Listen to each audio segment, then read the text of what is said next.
Hi viewers, నేను doctor జ్యోతి, fertility expert, leading team 49 మాట్లాడుతున్నాను. ఈరోజు ఐయుఐ గురించి మాట్లాడుకుంటాం. ఐయుఐ అంటే ఇంట్రా యూట్రైన్ ఇన్సెమినేషన్. ఈ పద్ధతి ఎవరికి చేస్తాము అంటే దీనివల్ల సక్సెస్ ఎంతవరకు ఉంటుంది, ఈ పద్ధతి చేసిన తర్వాత రెస్ట్ ఏదైనా అవసరమా అని చాలామంది డౌట్స్ ఎక్స్ప్రెస్ చేస్తారు అన్నమాట. ఈ వీడియో ద్వారా ఈ డౌట్స్ క్లియర్ చేసుకుంటాము. సో ఐయుఐ అంటే ఇంట్రా యూట్రైన్ ఇన్సెమినేషన్ అన్నమాట. ఇది ఒక చాలా బేసిక్ ప్రాసెస్ అన్నట్టు. ఇది ఏదో కాంప్లికేషనే లేదు ఈ ప్రాసెస్లో, అసలు సైడ్ ఎఫెక్ట్స్ ఉండదు అండ్ పెయిన్లెస్ ప్రాసెస్, అసలు పెయిన్ అనేది ఉండదు లేడీస్కి. అండ్ ఇది we call it as an office procedure. IUI చేసుకుని వాళ్ళు జాబ్కి కూడా వెళ్ళొచ్చు అనమాట. There is no role of rest. So దీని గురించి నేను ఎక్స్ప్లెయిన్ చేస్తాను. ఐయుఐ అనమాట. సో ఇది ఐయుఐ అంటే ఇంట్రా యూట్రైన్ ఇన్సెమినేషన్ అనమాట. సో ఇన్సైడ్ అంటే గర్భాశయం లోపల మనం హస్బెండ్ స్పర్మ్ని ప్రాసెస్ చేసి ఇన్సర్ట్ చేస్తాము అన్నట్టు. సో ఇది మన లేడీస్ గర్భాశయం అనుకోండి. ఇది యూట్రస్ అని చెప్తాము. ఈ యూట్రస్ ముందు వెజైనా అని ఒక ఉంటుంది అండ్ సర్విక్స్ ఉంటుంది అనమాట. అండ్ తర్వాత యూట్రస్ అనమాట. యూట్రస్లో యూట్రస్ క్యావిటీ ఉంటుంది, యూట్రస్ లైనింగ్ ఉంటుంది, endometrium. And both the sides tube ఉంటాయి అన్నమాట. ఒకటి లెఫ్ట్ సైడ్ ట్యూబ్, ఆ పక్కనే అండాశయం ఉంటుంది, ఎగ్ బ్యాగ్ అనమాట. ఎగ్ అండాశయం ఉంటుంది. And other side right side tube and అండాశయం ఉంటుంది అనమాట. సో ఈ ప్రాసెస్ మనం ఎవరికి సజెస్ట్ చేస్తామంటే, ఫస్ట్ రీజన్ చాలామందికి చిన్న ట్యాబ్లెట్స్ ద్వారా ప్రెగ్నెన్సీ అందకపోతే, ఒక 6 months ట్యాబ్లెట్ ఇస్తాం, అందకపోతే వాళ్ళకి నెక్స్ట్ స్టెప్ ఈజ్ ఐయుఐ అనమాట. సో ఓవ్యులేషన్ ఇండక్షన్ ఫెయిల్ అవుతే వీళ్ళకి సజెస్ట్ చేస్తాం. ఇంకా కొన్ని కండిషన్స్లో మనకి ఏమవుతుందంటే కొందరు లేడీస్లో ఎగ్ సరిగా రిలీజ్ అవ్వదు. సో ఎగ్ రిలేటెడ్ ఇష్యూస్ ఉంటే కూడా ఐయుఐ చేస్తాం. అండ్ కొందరిలో ఎండోమెట్రియాసిస్ అని ఒక రీజన్ ఉంటుందన్నమాట. So endometriosis grade 1 and grade 2 ఉన్నప్పుడు ఐయుఐ సజెస్ట్ చేస్తాము అన్నట్టు. అండ్ కొందరికి హస్బెండ్ అండ్ వైఫ్కి అంటే కలవటానికి ప్రాబ్లం ఉంటాయి అన్నమాట. సో సెక్షువల్ డిజార్డర్స్ అంటారు. ఈదర్ హస్బెండ్కి సమ్ ఇష్యూ ఉండొచ్చు, లేడీస్కి వెజైనస్మస్ అని ఒక ప్రాబ్లం ఉంటాయి అన్నమాట. సో వాళ్ళకు కూడా సజెస్ట్ చేస్తామన్నట్టు. That is called a sexual డిజార్డర్స్లో సజెస్ట్ చేస్తాం. Fourth, husband sperm parameter. Sperm అనాలిసిస్లో స్పర్మ్స్ అంటే మోడరేట్గా తక్కువ ఉండటం. 8 million, నార్మల్గా 25 million ఉండాలి కౌంట్, కొందరికి తక్కువ ఉంటుంది 8 million. ఇటువంటి అయిన వాళ్ళకు కూడా మేల్ ఫ్యాక్టర్, వీళ్ళకు కూడా మేము ఐయుఐ సజెస్ట్ చేస్తామన్నమాట. ఇంకా కొందరు కండిషన్ అన్ఎక్స్ప్లెయిన్డ్ ఇన్ఫర్టిలిటీ, అంటే ఏ టెస్ట్ చేస్తే కూడా అంత బాగుంటుంది, బట్ వాళ్ళకి పెళ్ళి అయ్యి 5 years, 6 years, 10 years కూడా పిల్లలు అందదు. So as a basic procedure IUI suggest చేస్తాం ఇన్ అన్ఎక్స్ప్లెయిన్డ్ ఇన్ఫర్టిలిటీ. సో ఇది మోస్ట్ ఆఫ్ కామన్ రీజన్స్ అనమాట. సో సెలెక్షన్ ఆఫ్ పేషెంట్ చాలా ఇంపార్టెంట్. అదే ఐయుఐ మనము ఒక లేడీకి 40 years తర్వాత చేసే సక్సెస్ అనేది చాలా తక్కువ. ఎందుకంటే ఎగ్ బ్యాగ్లో ఎగ్సే ఉండదు అనమాట, వాళ్ళకి తక్కువ ఉంటుంది. అండ్ స్పర్మ్ కౌంట్ కూడా మరీ చాలా తక్కువ, 5 million, 4 million ఉన్నప్పుడు చేస్తే ఐయుఐ ఫెయిల్ అవుతూ ఉంటుంది అన్నట్టు. ఐయుఐ ప్రాసెస్ చేసేటప్పుడు యూజువలీ ప్రాసెస్ గురించి ఎక్స్ప్లెయిన్ చేస్తాను. మేము సెకండ్ డే ఆ లేడీని రమ్మంటాం. సెకండ్ డే వచ్చిన తర్వాత గర్భాశయంది సైజ్ చూసుకుంటాము అండ్ స్కాన్ చేసి అండాశయంలో ఎగ్ బ్యాగ్ బాగుందా, సిస్ట్ ఏదైనా ఉందా అని చూసుకుంటాం. అంత బాగుందనుకోండి, 3rd day నుంచి 7th day వరకు కొన్ని చిన్న ట్యాబ్లెట్స్ అండ్ ఒక 2 injections ఇస్తామన్నమాట. మళ్ళీ 10th day రమ్మంటాం. 10th day ఏమవుతుందంటే మళ్ళీ స్కాన్ చేసినప్పుడు అండాశయంలో చిన్నగా ఉన్న ఎగ్ పెరుగుతుంది అనమాట, మంచిగా మెచ్యూర్ అవుతుంది. ఒక 18 mm, నార్మల్గా రెండో రోజు చూస్తే అది 6 mm, 7 mm ఉంటుంది.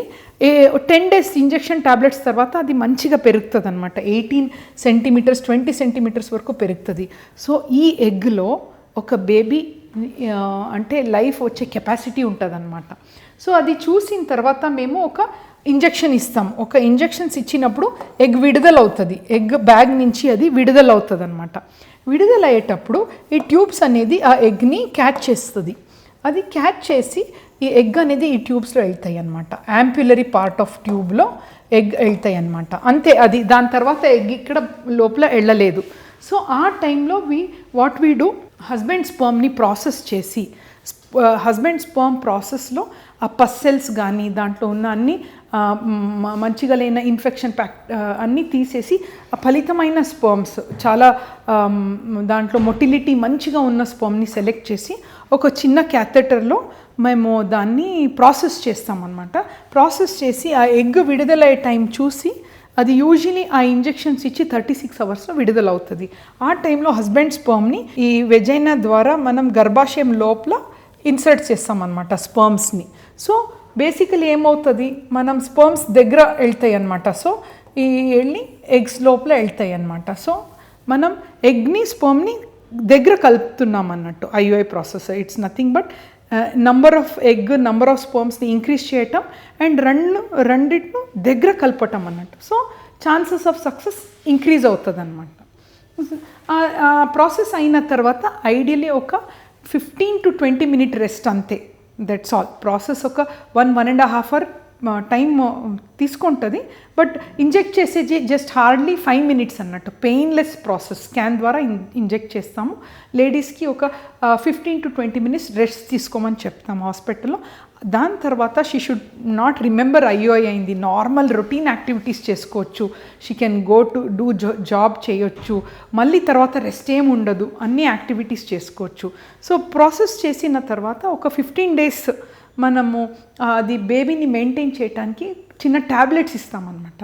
సో ఒక 20 daysలో మనకు రిజల్ట్ తెలుస్తుంది అన్నట్టు ఈ ప్రాసెస్ సక్సెస్ అయిందా లేదా అనేది. So this is how it is done. Very basic process. చాలామంది ఐయుఐ చేసుకున్నాము 100% సక్సెస్ అని అడుగుతారు. దట్ ఈస్ నాట్ కరెక్ట్ అండి. ఐయుఐ ప్రాసెస్ కూడా లిమిటేషన్ ఉంటాయి అన్నట్టు. ఈ ప్రాసెస్లో సక్సెస్ రేట్ వేరీస్.